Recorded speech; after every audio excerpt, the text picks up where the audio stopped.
वक्फ संशोधन कानून पर देश में जहां सियासी बवाल थमने का नाम नहीं ले रहा है, वहां दक्षिण भारत में वक्फ बोर्ड के एक नोटिस से हड़कंप मच गया है। क्या आप यकीन करेंगे, तमिलनाडु वक्फ बोर्ड ने एक पूरे गांव की जमीन पर अपना दावा किया है और गांव वालों से जमीन का बकायदा किराया भी मांग लिया है। देखिए ये रिपोर्ट।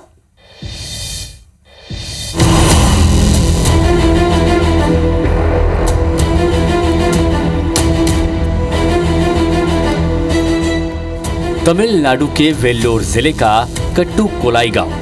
यहां रहने वाले करीब 150 परिवारों की रातों की नींद और दिन का चैन एक नोटिस ने छीन लिया है। इसकी वजह है वक्फ बोर्ड, जिसने कट्टुकोलाई गांव की जमीन के वक्फ संपत्ति होने का दावा किया है और इसके लिए बकायदा नोटिस जारी कर वक्फ बोर्ड को जमीन का किराया जमा कराने का फरमान सुनाया है। नोटिस ने ग्रामीणों के पैरों तले जमीन खिसका दी। उन्हें विस्थापन का डर सता रहा है। हालांकि नोटिस के खिलाफ गांव वालों ने एकजुट होकर कलेक्टर से न्याय की गुहार लगाई है। இது 333 பார் இது வக்ஃப் போர்டு இடம்னு சொல்கிறாங்க. ரீஸ்ட் ஆகிருக்கு. இதுக்கு ஈபி தரமாட்டேன்றாங்க. நாங்கள் கரண்ட்டு பில்லு கட்டியிருக்கோம், இது தரவரி கட்டியிருக்கோம், தண்ணி இது கட்டியிருக்கோம், எல்லாமே கட்டியிருக்கோம். இது வக்ஃப் போர்டு இடம்னு சொல்கிறாங்க. இப்போ நோட்டீஸ் அனுப்பிச்சிருக்காங்க. எவ்வளோ பேர் நோட்டீஸ் அனுப்பிச்சிருக்காங்க? नोटिस ஒரு 200 குடும்பத்துக்கு அனுப்பிச்சிருக்காங்க.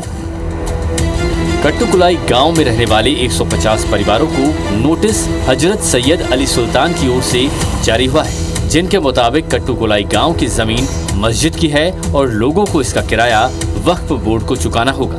अगर किराया नहीं चुका सकते तो जमीन खाली करनी होगी। I have given a notice to the village peoples who are residing there in our waqf.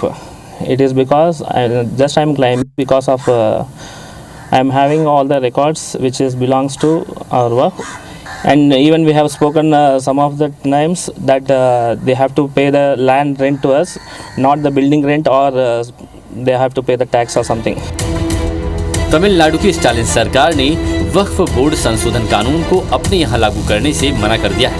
कट्टुकोलाई गांव पर वक्फ के दावे के बाद अब इस पर सियासत तेज है। बीजेपी इसे लेकर मुखर है तो वहीं कांग्रेस बचाव कर रही है। There were several instances of that nature all over the state and all over India also. That's why the government is bringing this act to protect the interest of the people and ownership of the poor people, and it is a kind of a reform act, so to avoid all this kind of a conflict of interest. So now the people who are bringing those incidents or the claim about the property, now the people would realize that what our honorable Prime Minister Modi ji is bringing this back only for the welfare of the people. The preamble of waqf is, once waqf is always a waqf. Once it has become a waqf, it's always a waqf. A waqf property which will have documents in the waqf board, if it is there, then these people are given notice and they will be told, they will be given a minimal rental charge on them. So this minimal rental will even make the waqf board stronger, will also keep them happy.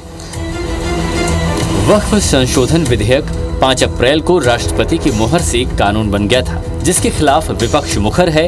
लेकिन तमिलनाडु के कट्टुकोलाई गांव की इस घटना से BJP को वक्फ कानून के बचाव का मौका मिल गया है। बीजेपी इसे जमकर भुना रही है। वहीं कट्टुकोलाई गांव के ग्रामीण अब इस डर के साए में जिएंगे कि उनका घर और आमदनी का जरिया खेती-बाड़ी उनसे कहीं छिन न जाए। Bureau report, IBC 24। आपको बता दें कि सीजेआई संजीव खन्ना और जस्टिस पीवी संजय कुमार की बेंच दोपहर 2 बजे से वक्फ बोर्ड के खिलाफ और समर्थन में दायर याचिकाओं पर दलील सुनेंगे। भले ही सीजेआई की अध्यक्षता वाली बेंच में 10 याचिकाएं लिस्ट की गई हैं, लेकिन धार्मिक संस्थानों, सांसदों, राजनीतिक दलों, राज्यों को मिलाकर वक्फ कानून के खिलाफ 70 से ज्यादा याचिकाएं दाखिल की जा चुकी हैं। हालांकि हरियाणा, मध्य प्रदेश, महाराष्ट्र, राजस्थान, छत्तीसगढ़, उत्तराखंड के साथ असम समेत ऐसे 7 राज्य हैं सुप्रीम कोर्ट में जिन्होंने याचिका देकर तर्क दिया है कि वक्फ बोर्ड संशोधन अधिनियम 2025 की संवैधानिक वैधता बरकरार रखी जानी चाहिए। दरअसल संसद में 3 अप्रैल को पारित हुए वक्फ बोर्ड संशोधन बिल को 5 अप्रैल को राष्ट्रपति की मंजूरी मिली। सरकार ने 8 अप्रैल से अधिनियम को लागू करने की अधिसूचना जारी कर दी थी और तब से ही लगातार विरोध देखा जा रहा है।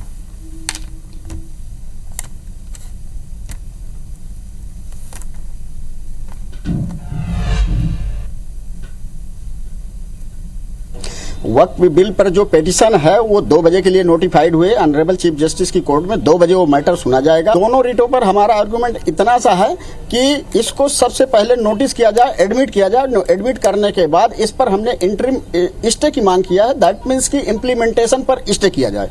क्योंकि ये जो पिटिशनर्स है वो किसी न किसी पॉलिटिकल पार्टी से संबंध है। इसमें कुछ पिटिशनर तो राज्य जो पार्लियामेंट के सदस्य हैं, जिन्होंने पार्लियामेंट के सदन पे अपनी बातें कही हैं।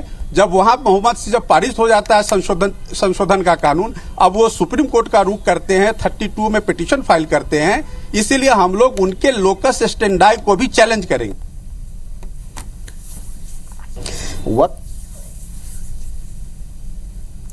तो आपको बता दें कि आज सुप्रीम कोर्ट में सुनवाई होनी है। इस संशोधन बिल के खिलाफ 70 याचिकाएं लगाई गई हैं। 10 याचिकाओं पर सुप्रीम कोर्ट सुनवाई करेगा। आज इस पर सुनवाई की तमाम अपडेट्स आप तक IBC 24 के माध्यम से पहुंचाते रहेंगे। तो विरोध में 70 से ज्यादा याचिकाएं, मगर आज 10 याचिकाओं पर सुप्रीम कोर्ट सुनवाई करने जा रहा है। अलग अलग संगठन और नेताओं ने ये याचिकाएं दायर की हैं।